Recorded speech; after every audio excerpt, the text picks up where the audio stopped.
বন্ধুরা, মনিকার রান্নাঘরে সকলকে স্বাগত। আজ আমি বানাবো এক তড়কা। আমি গোটা কড়াইটা এখন সারা রাত ভিজিয়ে রেখেছিলাম। এবার আমি এটা প্রেসার কুকারে সেদ্ধ করে নিয়েছি। আমি 2 সিটি এখানে দিয়ে নিয়েছি। এরপর কড়াইতে আমি একটু তেল দিয়েছি। এবার তেল দিয়ে আমি এই ডিমটা একটা আমি অমলেট করে নেব। মনিকার রান্নাঘরে সবাইকে স্বাগত। আজ আমি বানাতে চলেছি তড়কা। এখানে আমি তড়কার ডাল, গোটা মুগ ডাল যেটা হয়, গ্রিন কালারের হয়, ওটা আমি নিয়েছিলাম 200 গ্রামের কাছে। তা আমি এটা করছি 150 গ্রামের মাপে। রান্নাঘরে সকলকে স্বাগত। আজ আমি বানাতে চলেছি তড়কা, এক তড়কা। এটা আমি গোটা যে মুগ ডাল আছে গ্রিন কালারের, সেটা আমি 150 গ্রাম মাপে ডালটা সারা রাত ভিজিয়ে রেখেছিলাম। এবার আমি সেদ্ধ করে নিয়েছি, একটু নুন দিয়ে সেদ্ধ করেছি। এটা এখানে 1 চামচ মতো নুন দেওয়া আছে। আর আমি এখানে দেখো কড়াইতে একটু একটা ডিম আমি এরকম করে ঝুড়ি ভাজার মতো করে নিয়েছি। এবার আমি এটা তুলে কড়াইয়ের মধ্যে আমি বাকি জিনিসগুলো, 2 পেঁয়াজ কুচিয়ে নিয়েছি, একটা গোটা রসুন আমি এরকমভাবে কিমা করে নিয়েছি, সামান্য একটুখানি আদা নিয়েছি, আর এখানে 8-10টা মতো কাঁচা লঙ্কাকে কুচিয়ে দিয়ে আমি পেঁয়াজগুলি দিয়ে দিয়েছি ও পেঁয়াজগুলি একটু নাড়াচাড়া করে নিয়েছি। হালকা হালকা করে একটু ভাজা হবে। এরপরে আমি রসুনটা দিয়ে দেবো। এবার আমি একটু নেড়ে নেবো। তারপরে আদা ও লঙ্কা কুচিটাও আমি দিয়ে দেবো। রসুন ও লঙ্কাটা দিয়ে দিয়েছি, আদাটাও দিয়ে দিয়েছি।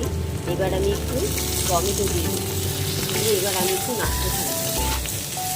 তারপরে এর মধ্যে আমি একটু অল্প পরিমাণে হলুদ ও লঙ্কা দিয়ে দেবো। 1.5 চামচ মতো আদা রসুনের পেস্ট অ্যাড করেছি, ওর সাথে একটু টক দিয়ে দিয়েছি 1.5 চামচ মতো। এবার আমি একটু নাড়াচাড়া করে নেব। নুন আমি আগেই দিয়ে দিয়েছিলাম, তার জন্য আমি নুনটা সেভাবে আর দেব না। এবার এটা কিছুক্ষণ আমি কম আঁচ করে আমি একটু রাখবো, ঢাকা দিয়ে রাখবো। তরকারিতে যেটা না দিলে নয়, একটা আলাদা স্মেল ছাড়ে, এই কসুরি মেথি, যেটা নাকি আমার কেনা ছিল মার্কেট থেকে, আমি কিনে নিয়েছিলাম। তা আপনারা আপনাদের সুবিধা অনুযায়ী এই জিনিস কিনে নেবেন। কসুরি মেথি এটাকে দিয়ে আবারও কিছুক্ষণ নাড়াচাড়া করে নেবেন। এটাতে সেন্ট একটু আলাদা হয়, তাতে তরকার স্বাদটা একটু বেড়ে যায়। আবারও এটা আমি কিছুক্ষণ ডালটা ছেড়ে দিয়েছি, দিয়ে সামান্য একটু পরিমাণে আমি জল দিয়েছি। এটা একটুখানি ফুটতে দেব। আর এবার আমি ডিমটাও দিয়ে দিলাম। আমি এবার কিছুক্ষণ ঢাকা দিয়ে রাখবো। এবার আমি একটু ধনেপাতা দিয়ে দিলাম, দিয়ে একটু নাড়বো আবারও। আমি বাটার দিয়ে দিলাম।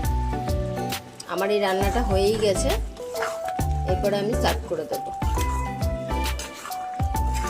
এটা কেমন মাখা মাখা হয়েছে। আর এই যে কড়াইতে আমি রেখে দেবো এখন, একটু ঠান্ডা হলে তারপরে আমি নাড়াবো। এটাতে এমনিতেই জমে যাবে আর তখন টাইট হয়ে যাবে।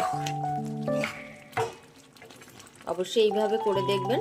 ভিডিওটি ভালো লাগলে লাইক, কমেন্ট, শেয়ার ও সাবস্ক্রাইব করতে ভুলবেন না।